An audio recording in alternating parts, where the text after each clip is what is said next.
Hello students, और कैसे हैं आप सब। उम्मीद करता हूं आप लोग बहुत अच्छे होंगे। आज बात करूंगा एक बहुत ही बेहतरीन क्वेश्चन के बारे में जो लगभग हर साल पेपर में पूछा जाता है और बहुत ही, मैं इसको जितना इम्पोर्टेंट कहूं उतना कम है। इसको मैं बोलता हूं भिन्न वाला प्रश्न। पिछले ही साल अभी क्वेश्चन ये पेपर में आया हुआ था 6 नंबर का, इसी तरह का प्रश्न था, नंबर कुछ चेंज थे लेकिन सेम तरीके का क्वेश्चन आता है। इसको बिल्कुल ध्यान से पढ़िएगा, वेरी वेरी इंपॉर्टेंट क्वेश्चन है। इसको मैं एकदम अच्छे से आपको बताऊंगा। मैं कोशिश करूंगा कि आपको एकदम सरल से सरल ढंग से समझा सकूं, ठीक है। ध्यान से समझिएगा बात को, ठीक। सबसे पहले मैं प्रश्न को पढ़ता हूं। ये 3G का क्वेश्चन है, 5वां नंबर। सबसे पहले क्वेश्चन को ध्यान से पढ़िए बिल्कुल, क्योंकि ऐसे प्रश्नों को अगर आप सही से नहीं पढ़ पाएंगे तो आप इसको नहीं कर पाएंगे, क्योंकि पढ़ने वाले प्रश्न है। आइए देखते हैं इस प्रश्न को, सुनिए। यदि किसी भिन्न के अंश में, अंश मतलब क्या होता है, मैं आपको छोटा सा एक बात बता दूं कि ऊपर वाला जो होता है वो अंश होता है, नीचे वाला जो होता है वो हर होता है, जो बटे में लिखा जाता है। x बटे वाई मतलब अंश बटे हर, ठीक है ना। इस बात को याद रखिएगा। भिन्न के अंश में, भिन्न का मतलब होता है x बटे वाई, या आप a बटे बी, p बटे q कुछ भी मान सकते हैं, ठीक है ना। चलिए, भिन्न के अंश में 6 जोड़ दिया जाए तो, मतलब अंश माने ऊपर इसके 6 जोड़ दिया जाए तो भिन्न 1/2 हो जाती है, ठीक है। फिर समझते हैं आगे क्वेश्चन। यदि उसके हर में 7 जोड़ दिया जाए तो वह 1/3 हो जाती है, वह भिन्न ज्ञात कीजिए। बिल्कुल सेम तरीके का प्रश्न आपको बोर्ड में मिलेगा, इसी तरीके से करना होगा जैसे मैं अभी बताने जा रहा हूं। ध्यान से सुनिए, समझिए। ऐसे प्रश्न को करने का सबसे पहला काम क्या है कि सबसे पहले आप क्या करेंगे, लिख लेंगे कि माना वह भिन्न। बिल्कुल एक एक स्टेप आप समझते जाइएगा। सबसे पहला काम, माना वह भिन्न। ये पूछा है ना, वह भिन्न ज्ञात कीजिए, तो हमने मान लिया। क्या माना? माना वह भिन्न x बटे वाई है, ठीक है। सबसे पहला स्टेप यही होगा कि x बटे वाई आपको मानना पड़ेगा। चलिए दूसरा देखते हैं आगे क्या करना है। अब आपको क्या करना है, एक छोटा सा लाइन लिखेंगे। लाइन क्या है? शब्द है प्रश्नानुसार, मतलब प्रश्न जैसा बोलेगा हम वही करने जा रहे हैं। क्या बोल रहा है प्रश्न, सुनिए। प्रश्न के अनुसार, यदि किसी भिन्न के अंश में, अंश माने ऊपर, ऊपर अंश में 6 जोड़ दिया जाए, तो चलिए इसके, ये आपका भिन्न है, इसमें 6 जोड़िए। अंश में हमने 6 जोड़ दिया ऊपर, ठीक है, तो 1/2 हो जाती है। तो नीचे आपको वही लिखना पड़ेगा y, क्योंकि आपको हर में कुछ नहीं करना है, केवल अंश में 1 जोड़ना है। तो अंश में 6 जोड़ना है, 6 हमने जोड़ दिया, बराबर कितना हो जाती है, तो भिन्न 1/2 हो जाती है। लिखेंगे 1/2, मतलब जितना हो जाती है, जितना बन जाती है उसको बराबर करके लिखा जाता है, ठीक है। उम्मीद करता हूं समझ में आया होगा। ध्यान समझिए, अंश में आपको 6 जोड़ना है, तो हमने क्या किया, इसका अंश ऊपर वाला होता है, हर नीचे वाला होता है। मैं आपको समझने के लिए लिख देता हूं, ऊपर वाले को अंश बोलते हैं, नीचे वाले को क्या बोलते हैं, हर। तो अंश में आपको क्या जोड़ना था, 6 जोड़ना था, मैंने जोड़ दिया 6, और बटे में वाई वैसे ही, और बराबर 1/2 हो जाती है। ये हो गया आपका पहला condition, clear.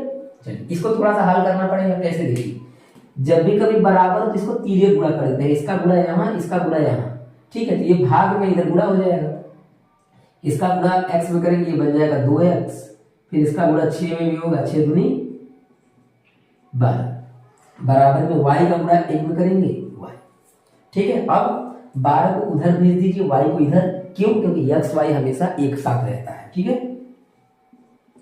x minus Y, Y इधर आएगा माइनस हो जाएगा, 12 उधर जाएगा -12 बन जाएगा, और ये बन गया आपका समीकरण नंबर 1। कोई दिक्कत? ठीक है, चलिए आगे बढ़ते हैं। अब दूसरा कंडीशन पढ़ते हैं। यदि उसके हर में 7 जोड़ दिया जाए, मतलब अब हर मतलब नीचे, यहाँ पे 7 जोड़ना है, तो भिन्न जो दिया जाए तो वह 1/3 हो जाती है।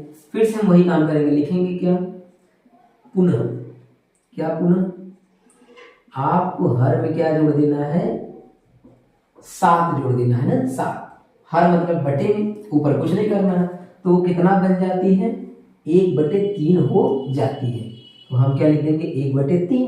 जैसे इसमें 1/2 हुआ था तो 1/2 लिखा था हमने, यहाँ 1/3 हुआ है तो 1/3 लिख देंगे, ठीक है। चलिए इसका भी तक कर देते हैं गुणा। 3 का गुणा x में करेंगे, ये बन जाएगा 3x, बराबर इसका गुणा यहाँ करेंगे तो ये बन जाएगा y + 7। क्योंकि एक में जब गुणा होगा तो वही वही आ जाएगा सेम, ठीक है। y को इधर पलट दीजिए तो 3x माइनस वाई और बराबर में क्या बचेगा 7। समीकरण नंबर कौन सा बन गया आपका? दूसरा। समीकरण नंबर 1, समीकरण नंबर 2। अगर समीकरण बन गया तो अब आप बड़े आसानी से हल कर सकते हैं, क्योंकि समीकरण हल करना हम लोगों ने पिछले ही वीडियो में सीखा था। ये समीकरण 1 है, ये समीकरण 2 है, ठीक। दोनों को हल करते हैं। हल कैसे किया जाता है? जो दोनों में मैच करता है उसको हमको काटना होता है। जैसे देखिए y से y मिल रहा है पूरा पूरा, यहाँ भी 1 है, यहाँ भी 1 है। चिन्ह अगर समान होता है तो घटा देते हैं समीकरण को। क्या करते हैं? घटा देते हैं। तो एक लाइन यहाँ पे लिखेंगे, क्या? समीकरण 1 माइनस 2 से, मतलब समीकरण 1 में से समीकरण 2 को घटाने पर। आइए साइड में घटाते हैं यहाँ पे, ठीक। चलिए समीकरण 1 लिख लीजिए, ये वाला है ना समीकरण 1, लिख लीजिए 2x माइनस वाई बराबर में 12 माइनस, ठीक। समीकरण नंबर 2 इसके नीचे लिख लीजिए 3x माइनस वाई बराबर में 7। अब हमको इन दोनों समीकरणों को क्या करना है? घटाना है। तो याद होगा आपको, जब भी हम समीकरण घटाते हैं तो चिन्हों को बदला जाता है। चिन्हों को बदलिए, यहाँ प्लस है तो क्या हो जाएगा? माइनस, यहाँ माइनस है तो प्लस, ये प्लस है तो माइनस। अब ये y से y क्या होगा आपका?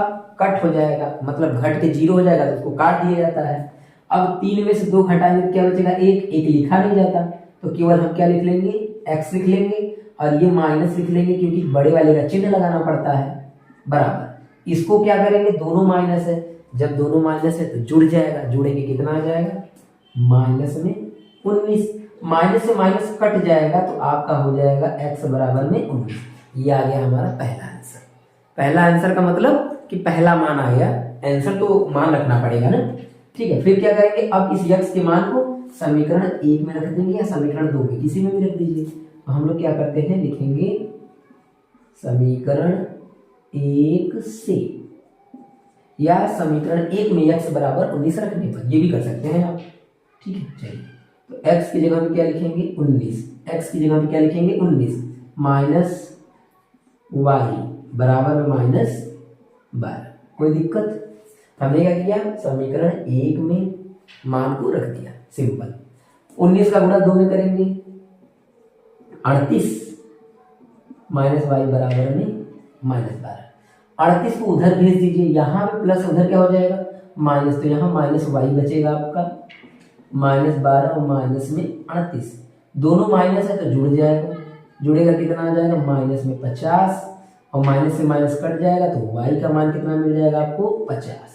अब हमको x भी पता चल गया, y भी पता चल गया, यानी अब हमारा काम हो गया। छोटा सा एक काम और करना है, क्या? जो आपने माना है, माना वह भिन्न, क्योंकि अभी हमने वो भिन्न नहीं बताया ना, तो x y का मान बताया है, तो भिन्न कैसे बताएंगे? सुनिए। तो जो आपने माना लिखा है इसकी जगह पे क्या लिख देंगे? अतः। और सेम वही लिख देंगे वह भिन्न।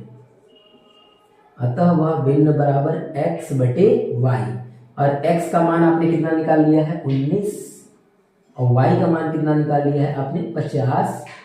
और ये हो गया आपका आंसर। क्लियर? यही था सवाल। सोचिए 6 नंबर इसी में मिल जाएगा। बहुत ही सिंपल वे से मैंने आपको बताया है। मैं अगला इसका क्वेश्चन एक और बताऊंगा आपको अगली वीडियो में। तब तक इसको ध्यान से सुनिए, समझिए, और एक बार फिर से वीडियो को देखिएगा अगर न समझ में आया हो तो। ठीक है, चलिए, धन्यवाद।